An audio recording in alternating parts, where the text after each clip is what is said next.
स्टकको important movement miss भइरहेको छ।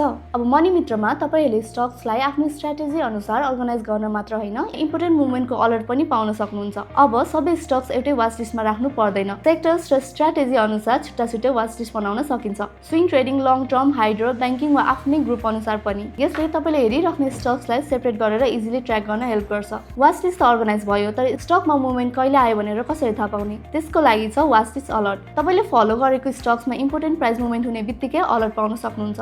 अब हरेक स्टकको प्राइस बारम्बार चेक गरिराख्नु पर्दैन। वाच लिस्टमा भएको स्टक्सको मुभमेन्टको अपडेट तपाईँसँग आइपुग्छ। अब वाच लिस्ट र अलर्ट्स अर्गनाइज भएपछि त पोर्टफोलियो पनि सजिलै म्यानेज गर्न सकिन्छ। पोर्टफोलियो म्यानेज गर्दा कुन पोर्टफोलियो कुन पर्पजको लागि हो भनेर चिन्न पनि इम्पोर्टेन्ट हुन्छ। अबदेखि हरेक पोर्टफोलियोलाई आफ्नो पर्पज अनुसार कस्टम नाम दिन सकिन्छ, जस्तै कि long term, short term, swing वा आफूलाई बुझ्ने सजिलो हुने नाम। यसले मल्टिपल पोर्टफोलियोजलाई छुट्याएर म्यानेज गर्न अझ सजिलो बनाउँछ। वाच लिस्ट अर्गनाइज गर्नुहोस्, अलर्ट्स तपाईँलाई आइहाल्नेछ। पोर्टफोलियो म्यानेज गर्नलाई नि सजिलो हुन्छ, सबै मनी मित्रमै। इन्भेस्टिङ जर्नीलाई अझ स्मार्ट र अर्गनाइज बनाउने पालो अब तपाईँको।